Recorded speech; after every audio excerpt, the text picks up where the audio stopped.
আসসালামু আলাইকুম রহমতুল্লাহ বরাকাতু। সবাই ভালো আছেন? আলহামদুলিল্লাহ, ভালো থাকাটাই কাম্য। এখানে অনেক গুরুত্বপূর্ণ বক্তব্য আপনারা শুনছেন। এ বিষয়ে যারা এক্সপার্ট আছেন, বিটপা কনফারেন্স 2024-এর আইটি সম্পর্কে যারা এক্সপার্ট আছেন তাদের বক্তব্য। আমি আইটি সম্পর্কে একেবারেই বকলম একজন মানুষ, এটা আমার সেক্টরও নয় এবং এক্ষেত্রে আমার বিচরণও খুব বেশি নেই। তবে তারপরও আপনারা আমাকে এখানে ডেকেছেন, কিছু কথা বলবার সুযোগ দিয়েছেন, সেজন্য আপনাদের সকলের কাছে আমি কৃতজ্ঞ। আমি খুবই সম্মানিত বোধ করছি আজকের এই চমৎকার আয়োজনের অংশীদার হওয়াতে। আমি তারপরও আপনাদের ভাই হিসেবে, একজন মাদ্রাসা ব্যাকগ্রাউন্ডের ইসলামিক শিক্ষায় শিক্ষিত একজন মানুষ হয়ে আমি আমার জায়গা থেকে আপনাদের জন্য কিছু কথা শেয়ার করতে চাই। তবে সব কিছুর আগে যেটি বলতে চাই তা হলো, আপনারা অনেকেই বা হয়তো বেশিরভাগই আমাকে যারা চিনেন তারা সুন্নাহ ফাউন্ডেশনকে দিয়ে চিনেন। আপনাদের এখানে যারা উপস্থিত আছেন এর মধ্যে উল্লেখযোগ্য সংখ্যক ভাইরা আমি জানি আপনারা ফ্রিল্যান্সিং করেন। আপনাদের অনুপ্রেরণার জন্য বলা, সুন্নাহ ফাউন্ডেশনের সমস্ত কাজগুলোকে সুচারুরূপে গুছিয়ে যিনি করেন, অর্থাৎ সুন্নাহ ফাউন্ডেশনের মাটির নিচের ইট যাকে বলা হয়। আমরা সাধারণত দুই ধরনের ইটের কথা আমরা বলি, একটা হলো মাটির উপরের ইট আর একটা হলো মাটির নিচের ইট। সাধারণত আমরা মাটির উপরে যে ইটটা থাকে, অর্থাৎ যে দেয়াল থাকে, দালান থাকে, সেই স্ট্রাকচার দেখে আমরা অনেক বেশি খুশি হয়ে অভিভূত হই। নিচের ইটের কথা আমাদের মনে থাকে না, যে ফাউন্ডেশনের উপরে আসলে পুরো সুন্দর বিল্ডিংটা দাঁড়িয়ে আছে। তো সুন্নাহ ফাউন্ডেশনের উপরের ইট আমি, আর নিচের ইট একজন ফ্রিল্যান্সার। আমাদের যিনি সেক্রেটারি জেনারেল, কম্পিউটার ইঞ্জিনিয়ার, আমার খুবই স্নেহভাজন এবং সুন্নাহ ফাউন্ডেশনের সমস্ত কার্যক্রমগুলোকে সুচারুরূপে গুছিয়ে করে। তো সে নিজে একজন ফ্রিল্যান্সার হিসাবে, অ্যাওয়ার্ডপ্রাপ্ত ফ্রিল্যান্সার, সেই হিসাবে আপনাদেরই একজন তিনি।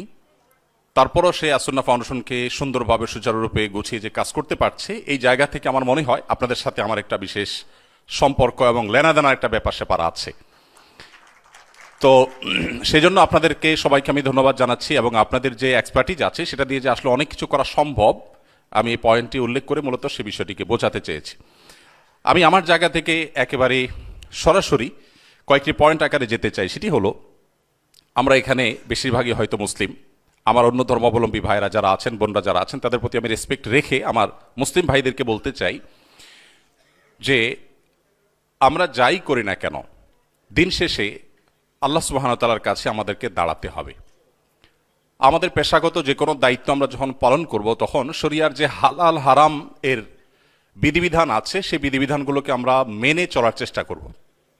আল্লাহ রাব্বুল আলামিন আমাদেরকে অনেক বিষয়কে হারাম করেছেন আমাদের জন্য। যে বিষয়গুলোকে আল্লাহ তাআলা আমাদের জন্য হারাম করেছেন সেগুলোকে আমরা বর্জন করে চলবো, তাতে আমাদের উপার্জন একটু যদি কম হয়, দিন শেষে সেই উপার্জনে আল্লাহ তাআলা বারাকা দান করবেন। এখন ফ্রিল্যান্সিং এর মধ্যে কোনটা হালাল কোনটা হারাম, এটা নিয়ে একেবারে চুলচেরা বিশ্লেষণ করা বা প্রতিটি বিষয়কে আলাদা আলাদা করে বলা হয়তো কঠিন হবে। আমি শুধুমাত্র একটি মৌলিক নীতি বলে রাখতে চাই। আপনারা অনেকেই প্রশ্ন করেন আমাদের কাছে বিভিন্ন সময়, বিশেষ করে ফ্রিল্যান্সিং এই পেশা হালাল কিনা। ফ্রিল্যান্সিং এর পেশা এটা অবশ্যই হালাল, মৌলিকভাবে এটি হারাম হওয়ার কোনো কারণ নেই। কিন্তু ফ্রিল্যান্সিং এর মাধ্যমে আপনি আপনার ক্লায়েন্টের কোন কাজটি করে দিচ্ছেন, বিষয়টি তার উপরে নির্ভর করে। আপনি যদি একটি শরিয়াত দৃষ্টিকোণ থেকে, ইসলামের দৃষ্টিকোণ থেকে একটি অন্যায়, একটি অপরাধ বা একটি গুনাহ বা পাপের কাজে সহযোগীর ভূমিকা অবতীর্ণ হন, আপনি একটা ডিজাইন করে দিলেন যে ডিজাইনের মধ্যে এমন কিছু আছে যেটা শরিয়া অ্যালাউ করে না, বা সেখানে এমন কোনো প্রোডাক্টের প্রচারণা আপনি করছেন যে প্রোডাক্টটা শরিয়া অনুমোদন করে না, তাহলে আপনার সেই উপার্জনটুকু হারাম হবে। এবং একই সাথে আপনার যদি এমন কোনো উপার্জন থাকে যে উপার্জনটা নর্মাল, সাধারণ একটা ডিজাইন করলেন বা অন্য কোনো কাজ করলেন যে কাজটি আসলে শরিয়া দৃষ্টিকোণ থেকে নিষিদ্ধ নয়, সেই উপার্জনের টাকা অবশ্যই আপনার জন্য হালাল হবে। তো আমরা হালাল এবং হারামের এই বিষয়টাকে আমরা অনেক মুসলিমরা আছি যারা আমরা মনে করি যে আল্লাহ সুবহানাহু ওয়া তাআলা কেন এত হালাল হারামের এত বাইন্ডিংস দিয়েছেন আমাদেরকে। মূলত আল্লাহ সুবহানাহু ওয়া তাআলা আমাদেরকে অনেক বেশি ভালোবাসেন। আল্লাহর বান্দা হিসাবে, ইমানদার হিসাবে আল্লাহ সুবহানাহু ওয়া তাআলা আমাদের কল্যাণ এর পথে আমাদেরকে আল্লাহ তাআলা পথ নির্দেশ করতে চান, আর সেজন্যই যেগুলো আমাদের জন্য ক্ষতিকর হবে সেগুলো আল্লাহ তাআলা নিষেধ করেছেন। এখন আল্লাহ যে নিষেধ করেছেন সেটা যে ক্ষতিকর, এটা অনেক সময় আমাদের বুঝে আসে না, যে আল্লাহ সুবহানাহু ওয়া তাআলা এটা নিষেধ করেছেন কোরআনে অথবা নবী সাল্লাল্লাহু আলাইহি ওয়াসাল্লাম হাদিসে এটি আমাদের জন্য হারাম করা হয়েছে, বাট আমি জানি না এটা কেন আমার জন্য হারাম করা হয়েছে। তখন আমাদের জন্য মানতে একটু কষ্ট হয়। বিশেষ করে আজ আমরা যে জায়গাটা দাঁড়িয়ে আছি, পৃথিবীর এই বাস্তবতায় আমরা প্রত্যেকটা কাজের পেছনে লজিক খুঁজি, তারপরে আমার যদি বুঝে আসে, ভালো লাগে, আমি তখন সেটাকে গ্রহণ করি। এই প্রবণতা, এই টেন্ডেন্সি অনেক ক্ষেত্রেই ভালো এবং প্রশংসনীয়, অবশ্যই বুঝে বুঝে কাজ করা উচিত, কিন্তু সব ক্ষেত্রে না।